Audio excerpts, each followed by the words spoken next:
Assalamualaikum warahmatullahi wabarakatuh. Salam sejahtera untuk kita semua. Bagaimana kabar teman-teman? Ya, sehat-sehat ya. Baik-baik semua. Salam buat keluarga. Dengan saya, Bung Ropan. Tim Arab Saudi ya akan menjadi lawan pertama bagi tim nasional kita. Buat Indonesia dalam perhelatan lanjutan putaran ketiga babak pra Piala Dunia zona Asia di grup C. Sedang mempersiapkan diri dengan sebaik-baiknya. Di bawah asuhan pelatih asal Italia, Roberto Mancini. Mereka bertekad untuk bisa memenangkan laga pertama melawan Indonesia di Stadion King Abdullah Sport City di kota Jeddah.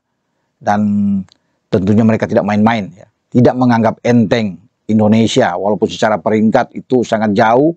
Kita ada di 133 dan mereka ada di peringkat 56 dunia. Mereka sudah bisa melihat perkembangan Indonesia yang terus meningkat dari waktu ke waktu. Dan apalagi dengan penambahan pemain-pemain yang ada di skuad Sintayong.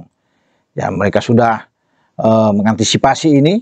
Kedatangan Jai Ises, Calvin Verdong, sebelumnya ada Ragnar Oratmangun, ada Tom Haye yang sudah bermain di tim nasional kita. Bahkan Mancini datang langsung ketika Indonesia bermain di Piala Asia U23 dan melihat bagaimana pergerakan pemain-pemain muda Indonesia yang berpotensi untuk menghadapi tim asuhannya. Dan itu terlihat dengan dia memuji penampilan dari Marcelino Ferdinand, Justin Hubner, Nathan Cho, Ivar Jenner, yang menurut Mancini ini pemain-pemain muda berbakat, ya harus diantisipasi tentunya oleh skuad dia atau pasukan dia di saat akan bertemu dengan Indonesia nantinya. Nah, Mancini belum secara resmi mengumumkan pemain-pemain dia. Tapi menurut saya, apa yang ada dalam skuad ketika dia mengambil ada 25 nama yang dia umumkan pada bulan Juni yang lalu. Ketika menghadapi kualifikasi lawan Jordan, juga sebelumnya melawan Pakistan, di antara tanggal 5 dan Juni yang lalu, dan tanggal 11 juga. Itu nama-nama yang perlu diperhatikan oleh STY. Oleh tim nasional kita itu ada 3 yang ada di garis depan yang bermain di Al Hilal. Ya, ini pemain berbahaya ini. Ya, kalau bisa dilihat bermain di Al Shabab, ya paling tidak ada di Al Ahli juga. 3 pemain ini yang ada di garis depan Arab Saudi menurut saya yang berbahaya, yaitu Faris Al Buraikan. Ya, ini masih 24 tahun karena ini pemain-pemain muda. Ya, di bawah 25 tahun, 24 tahun dia bermain untuk Al Ahli. Sudah membuat 9 gol dalam 41 caps dia bersama dengan Arab Saudi. Nama lainnya adalah Abdullah Al-Hamdan. Ya, ini masih 24 tahun juga. 29 caps, ada 5 gol. Pemain dari Al Hilal. Kemudian pemain ketiga atau nama ketiga yang harus diwaspadai adalah Abdullah Ar-Radif. Ini masih 21 tahun bahkan.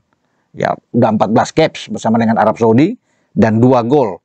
Ini pemain dari Al Shahab. Sekarang di skuad Arab Saudi Mancini banyak ya memainkan pemain-pemain muda. Ya, kalau mungkin pemain-pemain yang sudah berpengalaman kita tahu bersama kan ada Aiman Yahya, Mokhtar Ali, Nasir Al-Dawsari, Abdullah Al-Kaibari, ya itu pemain-pemain yang sudah lebih senior, Salim Al-Dawsari. Nah, ada beberapa pemain muda yang dalam catatan ini yang saya lihat di sini yang juga akan ditampilkan oleh Mancini. Katakan ada Musab Al-Juwair, masih 20 tahun. Ini gelandang yang sudah 5 caps, ada 2 gol yang dia ciptakan bermain untuk Al Shahab. Ya, kemudian masih ada Ahmed Al-Ghamdi, masih 22 tahun. Ada 3 caps, ini pemain dari Al-Ittihad. Ya, ini pemain-pemain muda yang saya sebut. Kemudian ada Abbas Al-Hasan, 20 tahun. Ya, ada 3 caps, ini dari Al-Fateh klubnya. Ya, pemain lainnya yang akan direkrut tentunya Marwan Al-Sahafi, 20 tahun juga.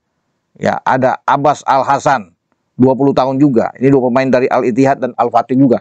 Jadi ini pemain-pemain muda yang banyak. Ya, dia terinspirasi bagi Mancini untuk bisa bermain bersama dengan tim Arab Saudi menghadapi Indonesia. Dia akan menentukan 25 pemain ya, dari 23 yang akan dia setor untuk menghadapi Indonesia atau di putaran ketiga di grup C ini. Nah, Mancini ini tentunya akan bereuni dengan Ketua Umum PSSI kita, Pak Erick Thohir. Karena sejak 2014-2016 yang lalu, ketika Pak Erick Thohir itu mengambil alih itu Internazionale of Milan atau Inter Milan, Mancini ada di sana sebagai pelatih. Jadi antara dua musim saat itu, walaupun tidak begitu mengesankan, tapi Mancini berada, jadi ini ada hubungan dekat. Ya, dia akan ketemu kembali dengan Pak Erik, pasti mereka akan bersalaman, ya akan mungkin bisa aja cipika-cipiki, karena ini orang yang berada di bawah Pak Erik Thohir saat itu. Dan Mancini telah bersama membawa Italia juara ya Euro 2020. Dia sukses bersama dengan Gli Azzurri, dan ini pelatih yang sangat oke. Bersama dengan Manchester City juga dia terbilang sukses, dan dia dipilih oleh Federasi Sepak Bola Arab Saudi untuk menangani tim setempat, dan diharapkan untuk bisa Mancini membawa Arab Saudi ini bisa lolos. Makanya melawan Indonesia ini penting, karena 3 poin itu sangat krusial buat mereka di kandang. Kalau mereka kehilangan angka akan sangat berbahaya dalam persaingan di grup C. Indonesia akan memberikan perlawanan sengit terhadap Arab Saudi, ya. Tidak akan bermain dengan lebih banyak bertahan, tapi tentunya Indonesia akan bermain dengan counter attack. Ya, ini yang paling enak, menunggu serangan lawan, menunggu kesalahan pemain-pemain belakang dari Arab Saudi, dan kita akan bisa memenangkan laga. Itu paling penting. Kalau kita bisa mencuri 3 poin itu luar biasa. 1 poin aja sudah bagus, jangankan 3 poin. 1 saja untuk menambah motivasi bagi Jai Isyas dan kawan-kawan ketika kita balik ke kandang untuk menghadapi Australia. Oke, sampai di sini saya berbicara dengan kondisi Arab Saudi, di mana Mancini sekarang mewaspadai ya Indonesia yang menurut dia punya potensi untuk bisa membuat kejutan di grup C, terutama menghadapi laga pertama melawan tim asuhannya. Dengan saya Bung Ropan.